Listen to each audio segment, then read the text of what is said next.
Hello नमस्कार दोस्तों, मैं अर्पित यादव आप सभी का मैं सिद्धार्थ यादव पे स्वागत करता हूं। उम्मीद करता हूं सभी अच्छे होंगे, बेहतरीन होंगे। और इसी के साथ आज हम अपनी प्रैक्टिस सेट नंबर 3 पे पहुंच चुके हैं।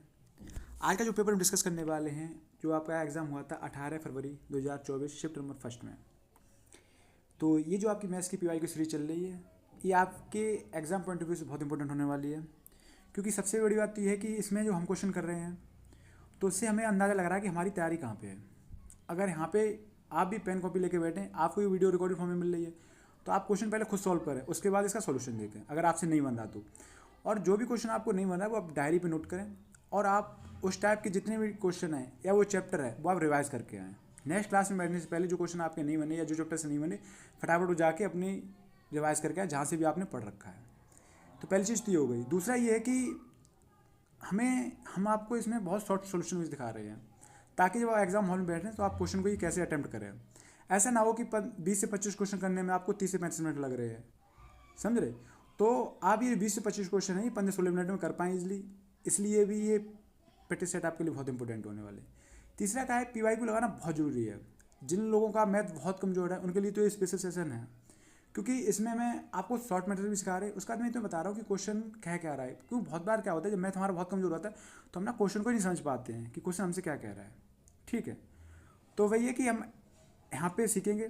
दूसरा, हम ऑप्शन से कैसे हेल्प करके हम अपने आंसर तक कैसे पहुँच सकते हैं ये भी देखेंगे। क्योंकि कभी कभार क्या होता है, एग्जामिनर हमसे नहीं चाहता कि हम पूरी कैलकुलेशन करें, समझ रहे हो। तो वो सब हम ध्यान में रखते हुए सेशन चल रहे हैं। तो आपके लिए वीडियो बहुत इंपॉर्टेंट है, आप देखें। और पी वाई क्यू तो लगा के जाएँ, कम से कम ये 450-500 क्वेश्चन है, ये तो आपको हर हालत में लगा के जाने चाहिए, ताकि आपका कॉन्फिडेंस बूस्ट हो। और एग्जाम हॉल में क्या होता है कि आपका 80 से 90% आपका पी वाई क्यू वेस्ट आता है। जो क्वेश्चन आ रहे हैं उसी टाइप के क्वेश्चन आपके आने वाले, बस डिजिट चेंज होगा। तो आप इतना पढ़ के तो हमेशा हर हालत में जाना ही चाहिए आपको, ठीक है। तो जुड़े रहिए हमारे चैनल के साथ। अगर चैनल अभी तक आपने सब्सक्राइब नहीं किया तो चैनल को सब्सक्राइब करें, वीडियो को लाइक करें, ताकि आप तक हमारी वीडियो और जो है सबसे पहले पहुंच सके। उसके बाद क्या है कि मैंने एक चीज़ चलाई है नई, वो ये है कि कम्युनिटी पोस्ट डालना स्टार्ट कर दिया मैंने। तो उसमें क्या होता है कि मैं आपको डेली आज से 15 से 20 क्वेश्चन डालेंगे जो आपके जीएस के पीवाईक्यू बेस्ड होंगे। तो क्या है, कम्युनिटी पोस्ट पे जाके आप अपने वो आंसर चेक करते रहा करें, ताकि आपके पीवाईक्यू जीएस वाला भी आपका कंप्लीट हो जाए। बाद बाकी अपना हिंदी रीजनिंग आप पढ़ते रहिए साथ साथ, और अपनी तैयारी आगे बढ़ाते रहिए। तो चलिए बढ़ते हैं पहले क्वेश्चन की तरफ। क्या कह रहा है हमसे, हमें दिया गया पहला क्वेश्चन, आसान सा क्वेश्चन है बोर्ड में आज का, सिंप्लीफिकेशन का ले लो। तो क्या कह रहा है हमसे, 108 डिवाइड बाई क्या है 36 इंटू 1/4 प्लस 2/5 इंटू क्या है 1/4। अब देखिए 36 तियाँ कितना होता है 108, 2 से काटा 2 दूनी 4, तो 3/4 प्लस का क्या बचा 5 दूनी 10 हो गया, तो 1/10 कितना हो गया 1/10। तो यहाँ से हमारा जो आंसर बन रहा है वो क्या है, अगर कैंची गुणा कर लें तो क्या हो गया 10 तियाँ 30 और 4 एकम 4, तो कितना हो गया 34 और 10 चौक 40, ऐसे में कितना आ गया 40। इसे मैंने और काटा तो कितना हो गया 17/20, 2 से काटा। ये आपका फाइनल आंसर हो गया। तो ऑप्शन नंबर बी, ये ना मिस्टेक है थोड़ा, तो ऑप्शन नंबर क्या हो गया बी। नेक्स्ट क्वेश्चन देखिए क्या कह रहा है, हमें दिया गया। अब देखिए, अब ये क्वेश्चन भैया कि आपने अगर प्रैक्टिस कर रखी है या आपका थोड़ा भी कॉमन सेंस काम कर रहा है, तो ऑप्शन नंबर देखते ही आपको पता लग गया, ऑप्शन नंबर सी हो गया। अच्छा, आप सोच रहे हैं ऐसा आपको कैसे पता लगे सर, वो देखिए। तो ये देखिए क्या है, क्योंकि देखो ऑप्शन अगर हम देख रहे हैं तो ऑप्शन हमारा जो है 4 डिजिट है, दशमलव के बाद 4 अंक तक है। तो एक ही है ऑप्शन इसमें जो है वो 4 अंक तक है। तो मुझे पता है इसका क्या है 0.47034। तो मुझे पता लगा 4 सिर्फ एक ही ऑप्शन में है, समझ रहे। बाद बाकी देखो ऊपर वाला ऑप्शन है तो पता कितना है 5.061, तो उसके बाद क्या जीरो ही बढ़ेगा, समझ रहे। ऐसे सेकंड वाला ऑप्शन क्या है 3.98, तो इसका भी डबल जीरो बढ़ा, ठीक है। वैसे 7.6 है तो 7.6 इसका, तो पीछे तो जीरो ही बढ़ना है ना, ऐसी 0.300, तो मुझे पता है अंत में 4 ही आना है और 2, तो जब ऐड करेंगे तो हमारा पूरा आंसर बनेगा वो क्या बनेगा 19.644, समझ गए। तो ये हमें 4 देखते मुझे समझ आ गया कि अगर 4 अंक तक है दशमलव, तो दशमलव में 4 अंक तक एक ही में ऑप्शन है, बाकी सबके पीछे जीरो आएगा, क्योंकि दशमलव के बाद जीरो कितना ही बढ़ा लो कोई दिक्कत नहीं। तो इसलिए हमारा आंसर नंबर सी हो गया। तो भैया कि अब भैया कि आप इतना लिखने बैठ गए या जोड़ना, फिर आपको जोड़ने में गलती हो गई, कुछ हो गया, क्योंकि ऑप्शन तो 19 की ऑपरेट डिस्कवरी है, ठीक है, तो आपको बहुत दिक्कत आ सकती है। तो इसलिए बस ये छोटी छोटी चीज़ें समझते हुए चलना है, ताकि एग्जाम हॉल में हमारा दिमाग प्रॉपर काम करे और हम ये अपना क्वेश्चन अटैम्प्ट कर जाएँ। क्योंकि इस क्वेश्चन में एग्जामिनर आपसे कैलकुलेशन नहीं करा रहा था, समझ गए। बट नेक्स्ट क्वेश्चन, जब कैलकुलेशन नहीं करा रहा तो हमें करनी भी क्यों है। नेक्स्ट क्वेश्चन क्या कह रहा है हमसे, हमसे कह रहा है वह सबसे छोटी संख्या जो एक पूर्ण वर्ग है और संख्या 4, 10, 12 से प्रत्येक से विभाज्य है। देखो वो संख्या कौन सी होगी जो 4, 10, 12 से विभाज्य हो, पहले तो यही निकालना जरूरी है। तो वो संख्या आपकी क्या होती है, एलसीएम होती है। एलसीएम वो छोटी छोटी संख्या होती है जो इन संख्या से विभाज्य होती रहे, ठीक है। तो हमने क्या किया, हमने 4 और 10, 12 का एलसीएम निकाला, तो हमारा कितना आ गया, तो 4 से काटा 4 एकम 4, 10 का यहाँ 2 फैक्टर आ गया तो 5, 4 3 12, तो कितना आ गया 5 3, तो 5 3 15 और 4 कितना हो गया 60। तो हमारा यहाँ से एलसीएम जो आ गया वो कितना आ गया 60। अब पता क्या है, हमारे पास वो संख्या आ गई 60 जो 4, 10 और 12 से पूर्णतः विभाज्य। देखो 4 से काटेंगे 15 चौक 60 होता है, 10 से 10 छिंगा 60 और 12 पंजे 60। तो हमारे पास सबसे छोटी संख्या ऐसी आ गई जो 4, 10 और 12 से पूर्णतः विभाज्य है। लेकिन हमसे पता क्या कह रहा है, हमसे इतना ही नहीं कह रहा है, अगर ये निकालना होता तो हम निकाल चुके होते। हमसे कह रहा है वो छोटी छोटी संख्या जो एक पूर्ण वर्ग है, पूर्ण वर्ग भी होनी चाहिए। अब 60 होता है, 60 कोई पूर्ण वर्ग है, 60 किसका वर्ग है, नहीं है। तो अब वो क्या होगी, तो वो संख्या होगी इसका एलसीएम का कोई फैक्टर होगी, सॉरी एलसीएम का कोई मल्टीपल होगी। तो देखो 4 60 दूनी 120, 60 तियाँ 180, 6 चौक 24, 240, 56 जे 30, 300, 300 भी नहीं होता। अब देखो सबसे छोटी संख्या, तो हम पहले 400 का ऑप्शन चेक करेंगे, तो 400 के 6 36, 6 7 42, 420, तो ये तो नहीं है। उसके बाद हम 900 ट्राई करेंगे, तो हम देखेंगे 600 का कोई फैक्टर है 900, तो देखो 60 गुणा जो होता है 15, तो 15 छक्का 90, तो 900 होता है। तो 900 देखो पहले तो क्या है, ये 30 का स्क्वायर है, तो 30 का स्क्वायर मतलब पूर्ण वर्ग है, और सबसे छोटा ऐसा वर्ग है पूर्ण वर्ग जो 4, 10 और 12 से विभाज्य है। क्योंकि देखो 60 अगर 60 में 4, 10, 12 से अगर 60 विभाजित है तो इसका कोई भी जो मल्टीपल होगा वो भी विभाजित होगा, क्योंकि 60 का गुणा ही तो हो रहा है इसमें। जो 900 आया वो क्या है, 60 गुणा 15, तो 60 कटा तो ये भी कटेगा, तो इसका मतलब आंसर आपका कितना हो गया 900। नेक्स्ट क्वेश्चन देखिए क्या कह रहा है, दो संख्याएं 3:5 के अनुपात में है, यदि प्रत्येक में से 6 घटा दिया जाए तो नई संख्या 9:17 के अनुपात में हो जाती है। अगर आपने पिछली क्लास देख रखी है तो ये क्वेश्चन आप इजीली कर पाएंगे। क्या कह रहा है, दो संख्याएं हैं 3:5 में हैं, ओके, यदि प्रत्येक में 6 घटा दिया जाता तो नई संख्या क्या है 9:12 हो जाती है। तो 9:12 हो जाती है नई संख्या, और कि कब होता है, प्रत्येक में 6 घटा दिया जाए। तो क्रॉस प्रोडक्ट मेथड लगाएंगे हम, तो 12 तियाँ कितना होगा 36 और 9 अपना 45, तो 45 में से 36 गया कितना बचा, 45 में से अगर 36 गया तो कितना बचा 9, ठीक है, सॉरी 17 है इधर है, सॉरी कितना है 17, 9:17 हो जा रहा है, तो कितना हो गया 17 तियाँ 51 और 9 अपना 45, तो 51 में से अगर 45 गया, 17 तियाँ 51, 9 अपना 45, तो बता कितना 6 बचा। अगर देखो इसका इधर करेंगे तो क्या निकलेगा, अब देखिए 17 छक्का 102 और 9 छक्के 54, या तो 102 में से 9 छक्के 54 घटा, या यहीं जब मुझे पता है ये तो सेम ही सेम घट रहा है तो मैं यहीं अंतर कर लेंगे। तो अंतर कितना किया, तो 17 में से अगर 9 गया तो कितना बचा 8, तो 8 6 48, तो इनका डिफरेंट कितना आएगा 48, तो 6 8 48, तो एक की वैल्यू कितनी आ गई 8। हमसे क्या पूछ रहा है, हमसे पूछ रहा है छोटी संख्या ज्ञात कीजिए, तो छोटी संख्या कौन सी होगी ये वाली, बड़ी संख्या ये 5 वाली, तो कितना हो गया 8 या 24, तो आपका आंसर क्या हो गया सी, ठीक है। एक तो तरीका ये हो गया। अगर आप ऐसा नहीं कर पा रहे हो या आपको समझने में दिक्कत आ रही है तो क्या है, आप इसको ऐसे भी लिख सकते हैं। पता क्या हमसे क्या कह रहा है, संख्या है जो दो संख्या दी गई 3:5 में है, तो 3x अपॉन क्या है 5x। हमसे कह रहा है इस दोनों में से 6 से अगर घटा दिया जाए तो हमारे पास जो नया अनुपात आएगा वो कितना आ गया 9:17, ओके। तो अब हम कैसे गुणा कर लेंगे, तो हमने क्या किया 17 51x, उसके बाद क्या माइनस 7 छक्का 102, 5 का इधर क्या 5 45, इसको हल्का से छोटा कर रहा हूँ मैं, 5 45 और 6 54, तो कितना आ गया माइनस का 54। अब देखिए अगर 51 इधर क्या है 45x, ये इधर आया तो कितना बचा 6x, और ये 102 प्लस का उधर गया तो कितना हो गया माइनस का उधर गया प्लस का, तो 102 में से अगर 54 गया तो कितना 12 में से 4 गया 8 बचा, और 9 में से 5 गया 4 बचा।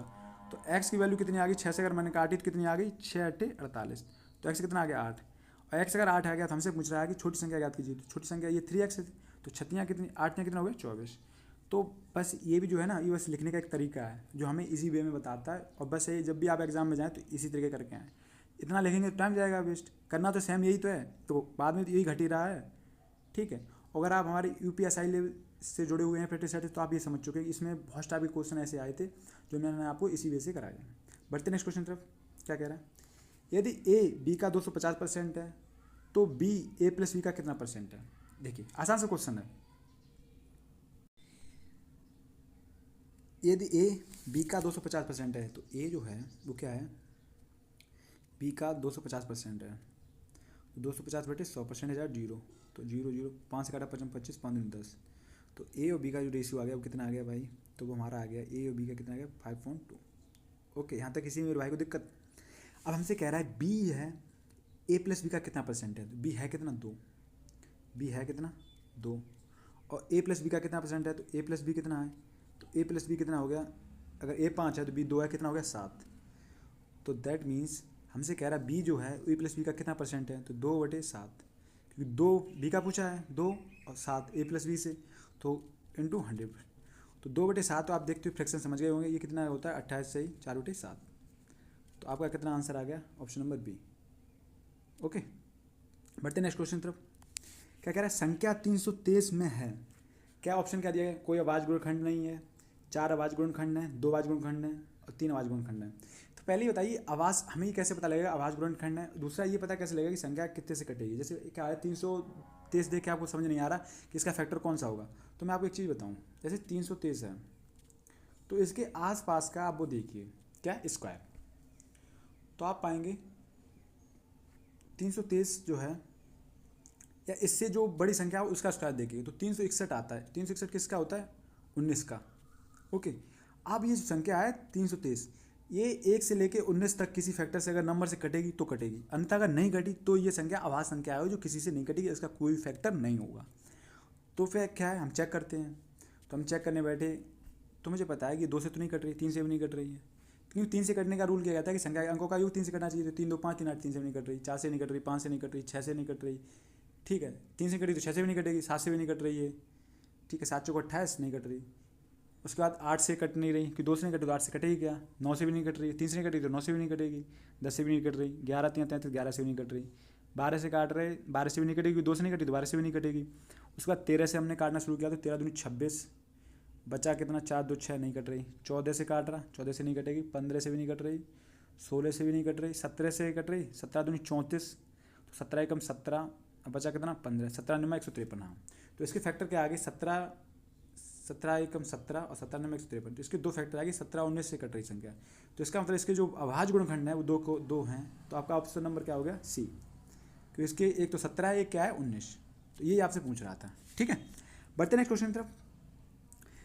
1301 रुपये को मिहिर और दीप्तेश के बीच इस प्रकार विभाजित किया जाता है कि 7 वर्ष के बाद मिहिर की राशि 9 वर्ष के बाद दीप्तेश की राशि के बराबर हो जाए। ब्याज 4% प्रति वर्ष चक्रवृद्धि ब्याज के रूप में संयोजित किया जाता है, तो मिहिर का हिस्सा क्या है। पहले इस क्वेश्चन को ना समझिए, क्वेश्चन क्या कह रहा है। तो इसमें कह रहा है जो मिहिर है 7 वर्ष बाद मिहिर की राशि और 9 वर्ष बाद दीप्तेश की राशि क्या है, बराबर हो जाती है। अब बताइए जो मिहिर है इसका मतलब मिहिर को 7 वर्ष का ब्याज मिल रहा है और जो दीप्तेश हैं उसको मिल रहा है 9 वर्ष में। अच्छा मुझे एक बात बताइए आप, वो ये बताइए कि इसमें जो रुपये स्टार्टिंग में बांटा गया तो वो मिहिर को ज़्यादा मिला था या दीप्तेश को ज़्यादा मिला। तो पता आप पाएंगे कि ये रुपये जो था मिहिर को ज़्यादा मिला। पता क्यों, मिहिर को इसलिए ज़्यादा मिला कि मिहिर पे जो 7 वर्ष का, मिहिर को 7 वर्ष का ब्याज जो है वो दीप्तेश का रुपये कम है, उसके 9 वर्ष के ब्याज के बराबर है। इसका मतलब उसके रुपये कम होंगे तभी उसे 2 वर्ष का ब्याज ही ज़्यादा मिला, तब कहीं जाके इसके 7 वर्ष के ब्याज के बराबर हुआ। इसमें पॉइंट पता क्या समझने वाला ये पॉइंट है। जैसे यहाँ से समझिए आप नए क्वेश्चन से, जैसे 2 लोगों में हमने पैसे बांटा, ठीक है, और मैंने इसे दे दिए 100 रुपये, इसे दे दिए मैंने 121 रुपये, और 10% के हिसाब से मैंने कहा इसे 7 वर्ष में इसे मिलना है और 9 वर्ष बाद इन दोनों का ब्याज बराबर हो जाएगा। तो पता बात कहाँ है, देखो चक्रवृद्धि ब्याज में होता क्या है, 7 वर्ष तक इसे ब्याज मिला, ठीक है, वैसे ही 7 वर्ष तक इसे भी मिलेगा, ठीक है। पता क्या है 2 वर्ष में क्या है इसे पहले ब्याज मिलेगा, तो पता क्या 2 वर्ष में ये यहाँ पे आ जाएगा इसके बराबर में। पॉइंट नहीं समझे, जैसे यहाँ से हमने क्या किया, इसे 7 वर्ष का ब्याज दिया हमने, तो इसके साथ रिमेनिंग इसे 9 वर्ष का ब्याज दिया, तो इसके क्या है 7 वर्ष तो ये और 2 वर्ष ये, तो इसका मतलब है 2 वर्ष इसे मैं एक्स्ट्रा ब्याज दूंगा। तो पता क्या है ये 2 वर्ष में जो इसे 100 रुपये है ना, ये 121 तक आ जाएगा। तो 10% हिसाब से अगर मैंने दिए तो 10% हिसाब से एक वर्ष में 110 हो गया, फिर 10% फिर बढ़ा तो 110 का 11 और बढ़ गया, तो कितना हो गया 121। तो पता क्या है 121 तक यहाँ तक आ गया, ये 2 वर्ष में जिसका जो ब्याज मिला है वो इसके बराबर आ गया। उसके बाद क्या है 7 वर्ष इसे भी मिलेगा, इसे मिलेगा, एंड में तो इक्वली रहेंगे। तो इनका जो अंतर है वो 2 वर्ष का है, क्योंकि इस पे जो 10% हिसाब से मैंने 2% जो 10% के हिसाब से इसे मैंने 2 वर्ष ज़्यादा ब्याज दिया, ताकि ये 2 वर्ष में यहाँ तक इसके बराबर आ जाए। उसके बाद इनका ब्याज क्या है सेम। इसी प्रकार क्या है इस क्वेश्चन में भी क्या कह रहा है, मुझे पता है कि मिहिर को रुपये ज़्यादा मिले होंगे। जैसे इसमें यहाँ पे देखो क्या है, इसमें सेकंड वाले को ज़्यादा मिले क्योंकि 7 वर्ष का है, इसे इसका 7 वर्ष से भी ब्याज मिल रहा है। तो लेकिन इसको क्या है 2 वर्ष एक्स्ट्रा लग गए यहाँ से यहाँ तक आने में, समझ रहे, इसका 100 मिला लेकिन 2 वर्ष इसे ज़्यादा लगे, इसलिए इसे 9 वर्ष का ब्याज इसका बन रहा है। वैसे ही क्या है यहाँ पे मुझे पता है मिहिर को ज़्यादा रुपये मिले होंगे और दीप्तेश को कम मिले होंगे। अब मैं क्या करूँगा, मैं यहाँ से ना थोड़ी ऑप्शन की हेल्प लूँगा। अच्छा वो कैसे, देखिए मैंने देखा ऑप्शन थोड़े दूर दूर हैं, तो मैंने क्या किया, मैंने ये मान लिया कि दीप्तेश को 620 रुपये मिले। ठीक है, 620 रुपये मैंने मान लिया अगर दीप्तेश को मिले हैं। करने के मैं बताऊँगा आपको सोल्यूशन क्या है करना है। दीप्तेश को अगर 620 रुपये मिले तो मैंने क्या किया, मैंने देखा दीप्तेश को यहाँ तक पहुँचने में 7 वर्ष तक पहुँचने में इसे तो मिल रहा है मिहिर को 7 वर्ष का, उसके बाद दीप्तेश को भी 7 वर्ष तो ये और 2 वर्ष ये, तो मुझे पता है दीप्तेश को 2 वर्ष में क्या मिलेगा, 2 वर्ष में ये 4% के हिसाब से और मिलेगा इसे ब्याज। तो मैंने क्या किया 620 का अगर 4% निकाला तो मुझे पता लगा पहले वर्ष में कितना बढ़ गया, तो 4% निकाला तो 0 से 0 खत्म हो गया और 6 दूनी 8 6 24, तो मुझे पता लगा 1 साल में 24.8 रुपये से और मिल रहा है। तो 2 साल में कितना हो गया 48 8 में 16, तो मुझे पता लगा 49.6 रुपये से इसे पहुँच रहा है। ठीक है, ये तो क्या है डायरेक्ट। उसके बाद 0.6% अभी 0.16% और हमारा बचा। अब पता समझने वाली बात ये है, यहाँ से समझेंगे आप, बात ये है कि अगर मैंने 620 इसे दे दिए किसी दीप्तेश को, 1301 में से अगर मैंने 600 से दे दिए, मान लिया मैंने 1300 हैं और उसे मैंने अगर 620 इसे दे दिया दीप्तेश को, तो बचा कितना, तो बचा हमारे पास 680। तो आप बताइए 680, अब देखिए अब मुझे क्या है इसे जो ब्याज मिलेगा वो 680 तक हमें पहुँचाना है। तो मुझे पता लगा कि जो अंतर बैठा 620 और 680 का वो कितना है 60। ओके, अगर 60 है और ये हमारा कितना हो रहा 50, अभी जबकि मुझे 0.16% और निकालना, तो वो और मेरा 2-3 रुपये बढ़ जाएगा। तो मुझे ये पता लग गया कि ये जो है ना इससे लगभग 620 से थोड़ा बहुत ज़्यादा मिला होगा। तो हमें ऑप्शन में देखेंगे और इसे क्या है जब इसे जाना थोड़ा मिला हुआ तो इसको थोड़ा कम मिला हुआ, तो 680 थोड़ा कम मिला हुआ 2-4 रुपये, तो वो हमारे ऑप्शन एक ही ऑप्शन ऐसा है जो 680 के आसपास है, वो कितना है 676। तो हमें पता लग गया यहाँ से जो मिहिर का हिस्सा वो कितना है 676 है। ठीक है, तो इस प्रकार से हम ऑप्शन की हेल्प लेके हम अपने आंसर तक पहुँच गए, जो हमारे आंसर ऑप्शन बहुत दूर दूर थे। अच्छा करना कैसे एग्जाम में, मतलब एग्जाम में तो आपको ऐसे ही करना है। अच्छा आपको समझना कि है क्या, मतलब अगर प्रॉपरली तुम्हें कैलकुलेशन करनी तो क्या करनी है वो देखिए, वो ये है, यहाँ सिर्फ कर रहा हूँ, देखिए तो हमें पता क्या करना है, हमें ये करना है, हमने मान लिया देखो CI होता क्या है, पहले बात CI का फॉर्मूला देखिए, CI होता है P1 + R/100 की पावर T मतलब टाइम। ओके, अब यहाँ पे हमें क्या निकालना है, अगर मुझे यहाँ पे इनका इंटरेस्ट निकालना है 7 वर्ष और 9 वर्ष का, तो हम क्या करेंगे, तो हमने क्या किया, हमने यहाँ पे लिखा, हमने मान लिया मिहिर को हमने M रुपये दिए और 1 + 4% के हिसाब से, ठीक है, इंटू T कितना है, तो मिहिर का कितना है 7 वर्ष। ओके, वहीं दूसरी तरफ क्या आएगा, टोटल अमाउंट 1301 था तो माइनस के मिहिर माइनस कर देगी हमने पैसे, उसे हमने दिया 1 + 4/100 की पावर 9। ओके, तो यहाँ से हमने सॉल्व आउट किया तो हमने देखा कि अगर मैं M यहीं रखूँ तो 1301 - M और 1 + की 4/100 की पावर 9 की अपॉन में क्या आ गया, ये अपॉन में आ गया नीचे, तो 1 + 4/100 की पावर 7।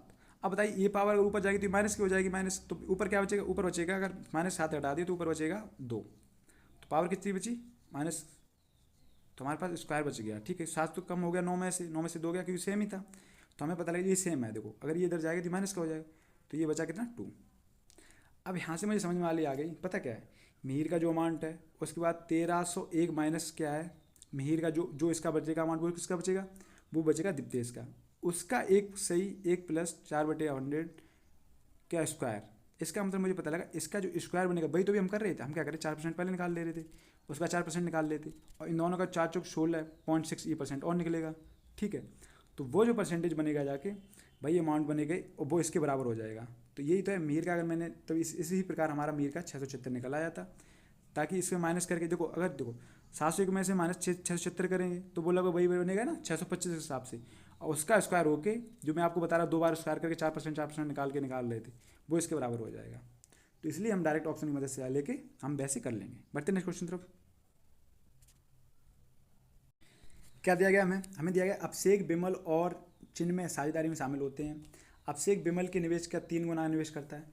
तो अभिषेक है विमल के निवेश का 3 गुना निवेश करता है, और विमल चिन्मय द्वारा निवेश किए गए निवेश का 2/3 निवेश करता है। तो विमल करता है चिन्मय का 2/3। तो यहाँ से हम रेशियो ले लेंगे, तो हमें पता लगा अभिषेक और विमल का रेशियो आ गया, वो कितना आ गया 3:1। वहीं विमल और चिन्मय का कितना आ गया, वो आ गया सी इधर आ गया, तो कितना बचा 2:3। अगर विमल यहाँ 2 1 है और यहाँ 2 है, तो मतलब इसको भी मैं 2 बना लूँ। तो 2 बनाने के क्या किया मैंने, दोनों तरफ 2 का गुणा कर दिया, तो ये कितना हो गया, तो ये हो गया 2, 2 एकम 2, और ये कितना हो गया 6, 2 3 6, तो कितना आ गया 6। तो मुझे पता लगा ये रेशियो हो गया। तो फाइनल रेशियो क्या बना, अभिषेक विमल और चिन्मय का जो रेशियो बना 6:2, क्योंकि विमल को सेम कर लिया था, चिन्मय कितना 3। तो ये कितना है 6 2 8 8 6 2 8 और 3 11। तो ये जो अर्जित वर्ष के अंत में अर्जित लाभ है वो कितना है 5500। तो 11 की वैल्यू कितनी दी गई, वो दी गई 5500। तो 1 की वैल्यू कितनी आ गई 500। हमसे किसकी पूछा, हमसे पूछा चिन्मय की। तो चिन्मय का इन्वेस्टमेंट कितना था 3 रेशियो में, तो कितना हो गया 5 1500। तो option number B. Next question देखिए, एक आदमी एक वस्तु को 25% के लाभ पर बेचता है। यदि उससे इसे 20% कम में खरीदा होता और इसे 12.60 कम में रुपये में बेचा होता तो 30% का लाभ होता। अब देखिए क्या कह रहा है, हमसे क्या कह रहा है, स्टार्टिंग में क्या कह रहा है 25% के लाभ पर बेचता। पहली कंडीशन में कह रहा है कि 100 की चीज़ क्या कह रहा है 125 में बेचा, 25% का लाभ ले रहा है। ओके, अब हमें दूसरी कंडीशन में क्या कह रहा है, हमसे कह रहा है यदि इसे 20% कम में खरीदा होता, जैसे जो जहाँ पे ये 100 में खरीद रहा था वहाँ पे 20% कम में खरीदा होता, इसका मतलब ये 80 में खरीदा होता। ओके, उसके बाद कह रहा है और इसे 12.60 रुपये कम में बेचा होता। अगर जहाँ पहले 125 का बेच रहा था वहाँ क्या है, जैसे मान लो ये परसेंटेज में बदल लो, ठीक है 100%, ताकि आपको रुपये में कन्फ्यूज ना हो। ठीक है, तो मैंने क्या किया, तो मुझे पता लगा 125% में जहाँ 100 की चीज़ थी, ठीक है, वो 125 में कर रहा था। तो क्या है, इसने अगर 12.60 अगर कम में ख़रीदा होता तो क्या कर रहा है, तो इसे 30% का लाभ होता। तो जो 80% था इस पर 30% का लाभ होता, इसका मतलब 30% इसका कितना हो गया प्रॉफिट होता। तो 130 बटे कितना 100, ये दोनों कितना हो गए इक्वल। अब ये बात समझिए यहाँ पे क्या कह रहा है, तो आना समझिए। हमसे पहली कंडीशन में कह रहा था कि अगर 25% लाभ पर बेचता, मतलब 100 की चीज़ 125 में बेच रहा, कह रहा है यदि उसने 20% कम में खरीदा, अगर वो 80 में खरीदता, ठीक है 80 रुपये में खरीदता, तो कह रहा है तो उसे 12.60 कम में अगर बेचता, इसे अगर 12.60 कम में बेचता, मतलब जहाँ 125 का बेच रहा था वहाँ 12.60 कम में बेचता, तो उसे 30% का लाभ होता। तो इस रुपये पे उसे 30% का लाभ हो रहा था। तो हमने काट पीट की, तो क्या 0 से 0 खत्म, 2 0 0 खत्म, 13 8 104। तो मुझे पता लगा 104 बराबर क्या हो गया 125% माइनस का कितना 12.60 ओके, जब इतना आ गया तो 104 इधर हम ले जाएँ तो ये माइनस को हो जाएंगे। तो 125 में से 104 गया, कितना बचा 21 की वैल्यू कितनी आ गई, ये इधर आ गई तो ये प्लस के हो गई, तो कितना हो गया 12.60। ओके, तो हमने यहाँ से काटा, एक की वैल्यू हमने यहाँ से निकाली, तो एक की वैल्यू कितनी आ गई, तो एक की वैल्यू जो हमें मिली वो कितनी मिली, कि 21 अगर दशमलव हटाया मैंने तो कितना 2 0 बढ़ा लिए, ठीक है। तो 21 एकम 21 छिंगा कितना होता है 126, तो 6 और कितना 0 बटे कितना 100। लेकिन ये तो हमारी जो एक की वैल्यू आई वो कितनी आ गई 60 बटे 100। लेकिन पता हमारा स्टार्टिंग जो रुपये था वो कितना था, हमसे पूछ रहा है क्रय मूल्य क्या है, बस उसका क्रय मूल्य ज्ञात कीजिए। जो हमने क्या था माना था 100, तो 100 का अगर करने के लिए क्या करूँगा मैंने दोनों तरफ 100 का गुणा कर दिया। तो दोनों तरफ जब हमने 100 का गुणा किया तो गुणा कितना हो गया 100, तो यहाँ से 100 से ये 100 खत्म कर दिया, तो हमारे पास 100 की वैल्यू कितनी आ गई, हमारे 100 की वैल्यू आई कितनी आ गई 60। यही हमारा फाइनल क्या हो गया आंसर हो गया, option number A. Next question देखिए, मोहन और श्याम 800 के लिए काम करते हैं, ठीक है। मोहन अकेले इसे 6 दिनों में कर सकता है, जबकि श्याम अकेले इसे 8 दिनों में कर सकता है। रमेश की मदद से वे इसे 3 दिनों में पूरा करते हैं। श्याम का हिस्सा ज्ञात कीजिए। आसान से क्वेश्चन देखिए क्या है, मोहन अकेले 6 दिनों में काम कर सकता है, तो मोहन काम कर रहा है कितने 6 दिनों में। ओके, उसके बाद जबकि श्याम इसे अकेले 8 दिनों में कर सकता है। श्याम क्या है, श्याम 8 दिनों में कर सकता है। रमेश की मदद से भी 3 दिनों में कर सकते हैं। इसका मतलब मोहन, श्याम और रमेश जो हैं ये 3 दिन में कर सकते हैं काम। तो टोटल काम हमने मान लिया कितना हो गया 24, एलसीएम ले लिया तो 6 चौक 24, 8 तियाँ 24 और 3 8 24। तो अगर मुझे पता लगा ये तीनों काम अगर कर रहे हैं तो कितना 8 हो रहा है। जहाँ मोहन कितना 4 काम कर ले रहा है, श्याम कितनी कार्य क्षमता 3। अगर मैं रमेश की देखूँ तो रमेश की कार्य क्षमता कितनी है 1। तो हमसे क्या कह रहा है यार ये क्या 800 रुपये के लिए काम करते हैं। अगर इन्हें मान लो ये तीनों काम कर रहे हैं तो ये काम कितना 8 हो रहा है, तब इन्हें 800 रुपये मिल रहे। तो हमसे कह रहा है कि श्याम का हिस्सा ज्ञात कीजिए। अगर वही है कि अगर ये तीनों काम कर रहे हैं 8 काम है टोटल, ठीक है, जिसमें कार्य क्षमता मोहन की कितनी है 4, श्याम की कितनी 3, रमेश कितनी 1, तो इसी हिसाब से इन्हें पैसे भी मिलेंगे। तो 800 रुपये के हिसाब से अगर 800 रुपये हैं तो मुझे पता है किसका हिस्सा पूछ रहा है, हमसे पूछा श्याम का हिस्सा ज्ञात कीजिए। तो मोहन को तो मिल जाएंगे कितने 400, श्याम को कितने मिलेंगे 300। वहीं अगर हमें रमेश का पूछ रहा है तो रमेश को कितने मिलेंगे 100, क्योंकि इनकी कार्य क्षमता के हिसाब से तो पैसे मिलेंगे ना। तो ऑप्शन नंबर क्या हो गया बी। नेक्स्ट क्वेश्चन देखिए, हमें दिया गया 15 सीरीज दी गई 15 20 25 डॉट डॉट डॉट कर 135 के बीच कितने पद हैं। तो इसका मतलब क्या है 15 से हमसे पूछ रहा है 15 से 135 के बीच कितने पद हैं। तो टोटल टर्म निकालने हमें आता है। टी एन बराबर क्या होता है हम अभी कल सीख के ही आए। तो A plus N minus 1 into D. तो टी एन है कितना, अंतिम पद कितना है 135। ओके, पहला पद कितना 15, एन हमें टर्म निकालने हैं कितने हैं, टोटल टर्म निकालने हैं हमें। तो डी कितना है, सार्वंत्र कितना होगा 5 5 बढ़ रहा है तो डी कितना हो गया 5, डिफरेंट हो गया। तो 15 कितने आए तो ये हो गए 120 हो गए, 15 माइनस हो जाएंगे। तो एन माइनस 1 इंटू क्या है 5, तो 5 से काटा 5 दूनी 10 5 चौक 20। ओके, तो हमारे पास क्या आ गया, तो एक 24 एन माइनस 1। अब देखिए अगर ये 1 इधर आएगा तो प्लस क्या हो जाएगा, तो 24 प्लस का 1 बराबर क्या हो गया एन। तो हमें पता लग गया हमारे यहाँ किससे एन की वैल्यू आ गई कितनी आ गई 25। लेकिन हमें टोटल टर्म्स नहीं पूछ रहा, हमसे पूछ रहा है इनके बीच क्या, how many terms are then between 15 से लेके 135 के बीच कितने होंगे। तो इसका मतलब ये 2 टर्म हट जाएंगे, कौन से 15 135 वाला। तो बीच में कितने पड़े, तो 25 माइनस 2 किया हमने तो कितना आ गया 23। अच्छा यहाँ पे बच्चा ये गलती और कर देता है, उसे क्या लगता है, उसे लगता है ये वाले बीच के टर्म पूछे। नहीं, जब सीरीज बन रही है ना तो ये शुरू का टर्म फर्स्ट टर्म और लास्ट टर्म सब निकल के बीच के टर्म्स पूछा। ये तो आपको सीरीज उसने बता दी ताकि सीरीज ऐसे बन रही है, समझ रहे। तो ऐसा नहीं है कि ये बीच के छोड़ दिए जाएंगे। तो आपके टोटल टर्म कितने, तो बीच के टर्म कितने हो गए 23। नेक्स्ट क्वेश्चन देखिए, एक लॉन आयत के आकार का है जिसकी भुजाओं का अनुपात 2:3 है। लॉन का क्षेत्रफल 600 मीटर स्क्वायर है। तो लॉन की चौड़ाई ज्ञात कीजिए। अच्छा आयत समझिए, आयत है क्या, सबसे पहले आयत समझिए।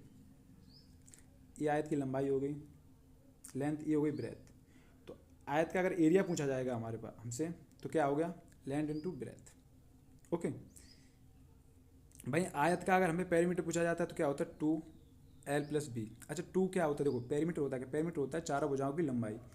अब 2 गुना l भी यहाँ पे एक l हो गई, एक ये हो गई, तो 2 गुना हो गई, इसलिए 2l + b हो गया।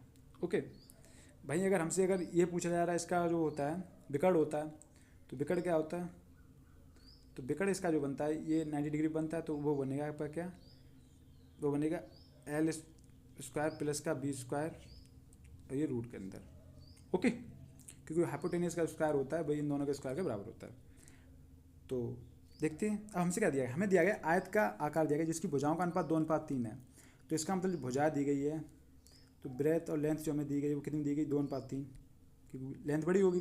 तो लॉन का क्षेत्रफल 600 स्क्वायर दिया गया। तो लॉन की चौड़ाई ज्ञात कीजिए। जहाँ भी क्षेत्रफल हम सीख क्या एरिया क्या होता है, एरिया होता है क्या l × b।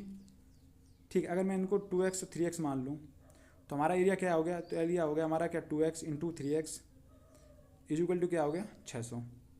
ठीक है, जो हमें दिया गया तो 3 दूनी 6, तो 6 से 6 कितना बचा कितना 100। तो x² बराबर कितना हो गया 100। तो x की वैल्यू यहाँ से कितनी आ गई हमारी 10। अगर x की 10 आ गई तो हमसे पूछ क्या रहा है, हमसे पूछ रहा है लॉन की चौड़ाई ज्ञात कीजिए। तो लॉन की जो चौड़ाई है वो कितनी है 2x है। तो x की अगर 10 है तो 2x कितना हो गया 20। आसान से क्वेश्चन था, ये हमसे पूछा गया, तो 20 मीटर हो गया। नेक्स्ट क्वेश्चन देखिए, एक साइकिल चालक 900 मीटर की दूरी 2 मिनट 30 सेकंड में तय करता है। साइकिल चालक की किलोमीटर प्रति घंटा में गति ज्ञात कीजिए। तो देखिए, अच्छा चालक स्पीड का सूत्र क्या होता है, स्पीड = होता है डिस्टेंस अपॉन टाइम। चाल बराबर क्या होता है, चाल बराबर होता है दूरी बटे समय, दूरी बटे क्या समय। ओके, अब अगर हमें स्पीड दी गई, हमें स्पीड निकालनी है, तो डिस्टेंस हमें कितनी देगी, 900 मीटर। मीटर पर सेकंड में ही है, तो टाइम सेकंड में से बदल लो, 2 मिनट का कितना हो गया, सेकंड हो गई 120 सेकंड, और 30 सेकंड और कितनी होगी 250 सेकंड, सॉरी 150 सेकंड। तो हमने काटना स्टार्ट किया, तो 15 छक्का 90, तो हमें पता लगा 6 मीटर पर सेकंड की स्पीड से ये जा रहा है। लेकिन हमें जो चाल दी गई किलोमीटर पर घंटा में दी गई, तो देखिए 2 चीज़ें समझिए, वो क्या है, अगर मीटर पर सेकंड को किलोमीटर पर घंटे में बदलना है, तो हम क्या करते हैं, तो हम करते हैं 18/5 का गुणा। ओके, किसमें, इसमें। और वहीं अगर किलोमीटर प्रति घंटा को हमें मीटर पर सेकंड में बदलने के लिए, तो हम क्या करते हैं 5/18 का गुणा। तो ये कैसे में बदल जाएगा, ये मीटर पर सेकंड में बदल जाएगा। ठीक है, वहीं क्या है 18/5 का गुणा अगर मीटर पर सेकंड में करते हैं, तो ये क्या है किलोमीटर प्रति घंटे में बदल जाता है। ओके, अगर इतनी बात समझ गए, तो हमें दिया गया था, क्या दिया गया था, हमें दिया गया 6 मीटर पर सेकंड की चाल आ गई, लेकिन हमसे क्या है, हमसे कह रहा है किलोमीटर प्रति घंटे में बदलना। तो हमने क्या किया 18/5 का गुणा कर दिया, तो 18 छक्का कितना हो गया 108, और बटे कितना 5, तो मैंने काटा 5 दूनी 10, 5 एकम 5, 5 छक्का 30, तो 31.6 किलोमीटर प्रति घंटा की स्पीड से इसकी चाल है।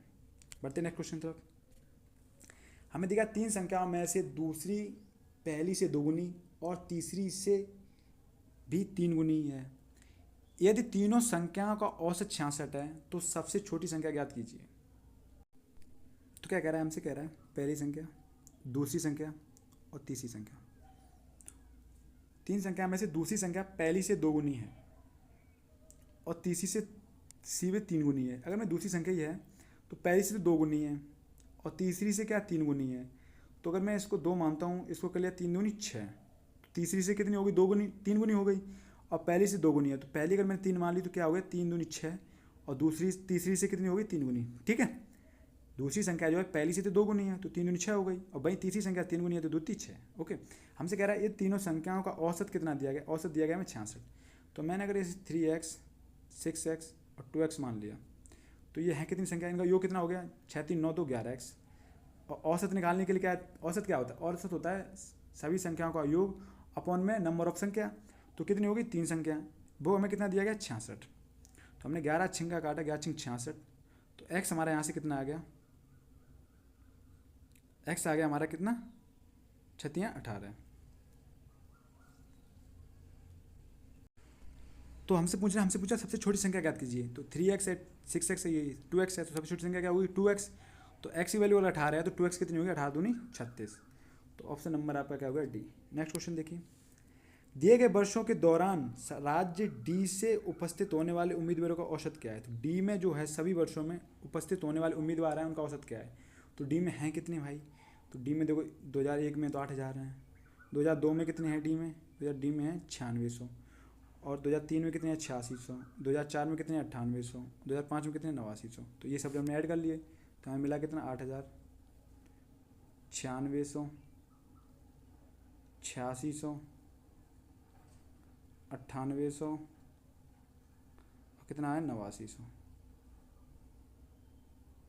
ओके, तो 0 0 6 6 12 8 20 और 9 कितना हो गया 29, बचा कितना 2 2 8 2 10 और 9 19, 19 और 8 कितना हो गया 19 8 27, 19 8 27, 9 3 27, 9 चौक 36, और 36 और 8 कितना हो गया 44। तो आपका कितना आ गया 40,900। तो हमसे पूछ रहा औसत कितना है, तो औसत है कितनी संख्या है 5 चाहिए। तो 5 से मैंने काटा कितना हो गया 5 8 40, बचा कितना 49 हो गया, 5 9 45, बचा कितना 4 5 8 40।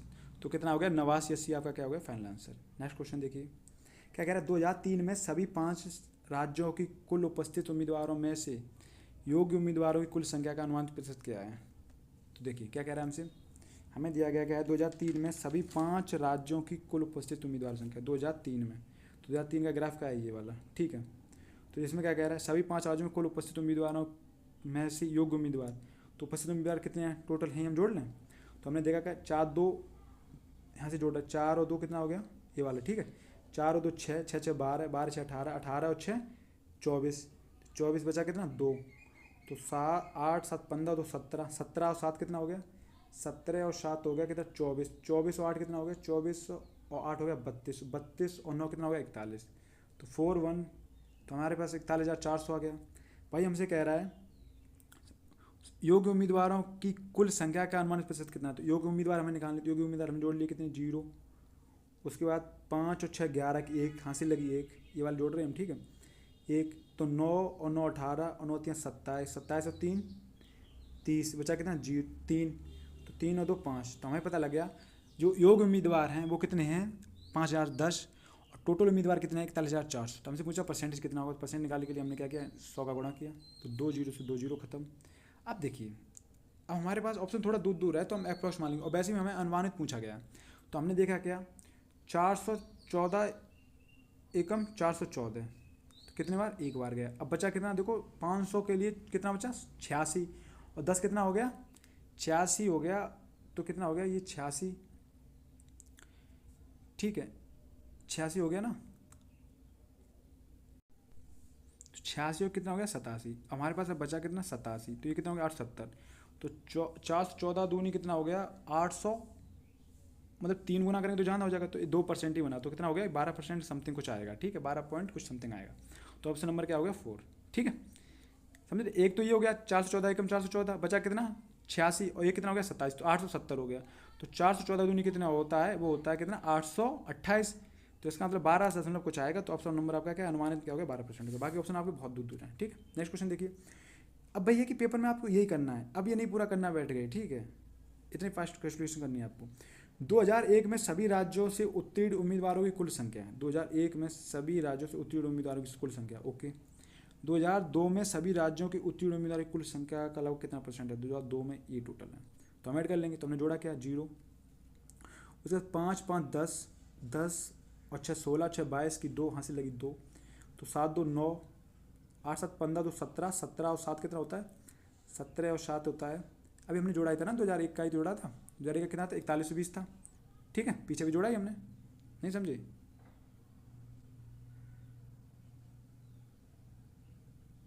अच्छा वो 2003 का था, 2001 का कितना हो गया, कोई नहीं, ऐड कर लेंगे। देखिए, तो 0 0, उसके बाद कितना हो गया, 5 5 10, और 10 और 6 16, 6 16 और 6 22 की बचा कितना, 2, 8 7 15 और 2 17, 17 और 7 कितना होता है, 17 और 7 होता है 24, ठीक है। 24 और 24 और 8 कितना होता है, 24 और 8 हो गया कितना, 24 और 8 हो गया 24 6 30 और 2 32, और 9 कितना हो गया, 41। तो ये आपका कितना आ गया, 4120, कितना आ गया, 4120। वहीं 2002 में सभी राज्यों का उत्तीर्ण उम्मीदवारों की कुल संख्या कितनी है, तो हमने ये ऐड करने बैठे तो हमने देखा कितना आया, ये 2001 का हो गया, ठीक है। तो 2002 का कितना हो गया, 0, 5 5 10 और 6 16 की 6 यहाँ से लगी 1, 9 1 10, 10 2 12, 12 8 20 21, बचा कितना 2, तो 2 3 2 5, 51 60। तो हमसे पूछ रहा है 4120 है, 51 60 कितना परसेंट है, तो हमने 0 0 लगाए, तो हमने 1 0 से 1 0 खत्म हो गया। उसके बाद हमारे ये कितना बचा, इतना हो गया, ये वाला 0 इधर ले लिया, ठीक है। अब देखिए 516, 516 देखो, 516 अगर 8 बार जाएगा, 5 अट्ठे 40, 4000 हो गया, और 16 अट्ठे कितना होता है, 16 112, 16 अट्ठे 128, तो ये लगभग 80% के आसपास आएगा, ठीक है। 120 बचा, ये लगभग 79 पॉइंट समथिंग कुछ होगा। तो आपका एक ही ऑप्शन है, वो क्या है, 80% वाला, और वैसे भी हमें लगभग में पूछ रहा है, ठीक है। नेक्स्ट क्वेश्चन देखिए। दिए गए वर्षों में से किस वर्ष में सी से उपस्थित होने वाले उम्मीदवारों की संख्या में उत्तीर्ण उम्मीदवारों का प्रतिशत अधिकतम है, सी का पूछा गया। तो सी में देखो क्या है, सी पहला सी इधर है, एक दूसरा सी इधर है, तीसरा सी किधर है, ये है, चौथा सी किधर है, ये, पांचवा सी किधर, इधर। हमसे पूछ रहा है सी में उपस्थित होने वाले उम्मीदवारों की संख्या में उत्तीर्ण उम्मीदवारों का प्रतिशत अधिकतम है, तो किस में अधिकतम है, देखो अगर पहला मैं चेक करूँगा 2001 में, तो क्या है, 750 है, 750 बटे कितना, 6200, तो 2 जीरो से ये 2 जीरो खत्म ही हो जाएंगे पहले ही, तो ये लिखने की जरूरत नहीं।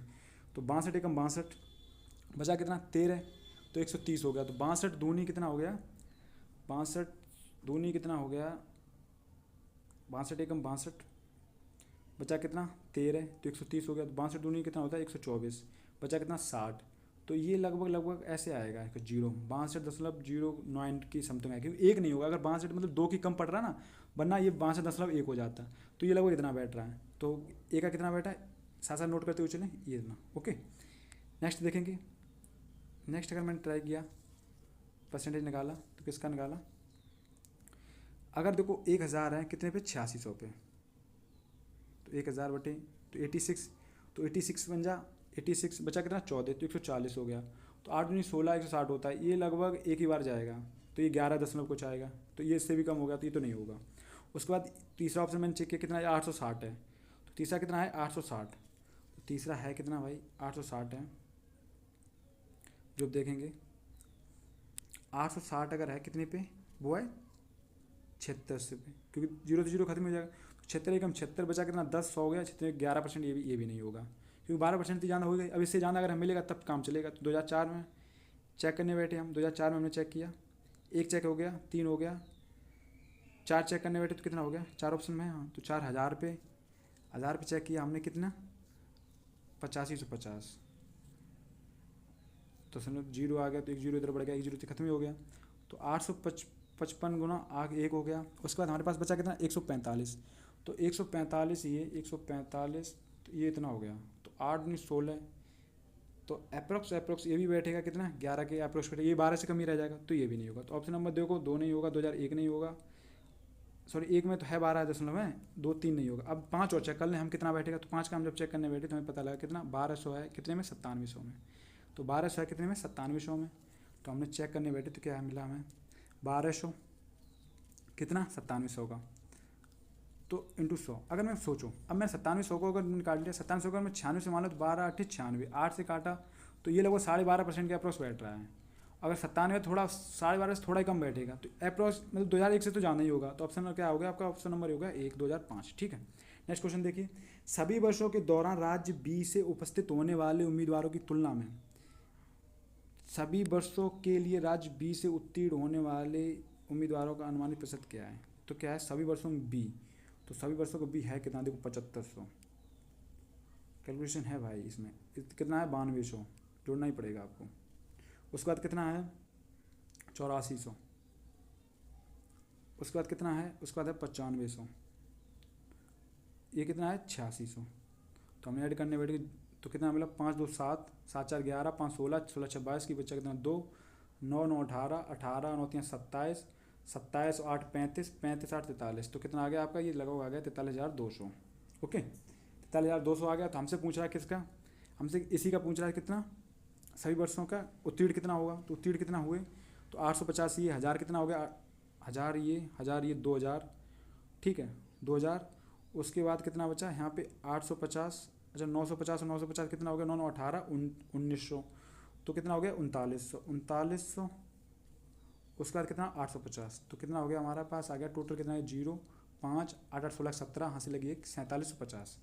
ठीक है, तो हमसे पूछ रहा है 4750 जो है 43,200 का कितना होगा। तो हमने परसेंटेज यहाँ से निकाला, तो हमारा कितना आ गया, कितना आ गया 4750 जो है वो किसका 43,200 का,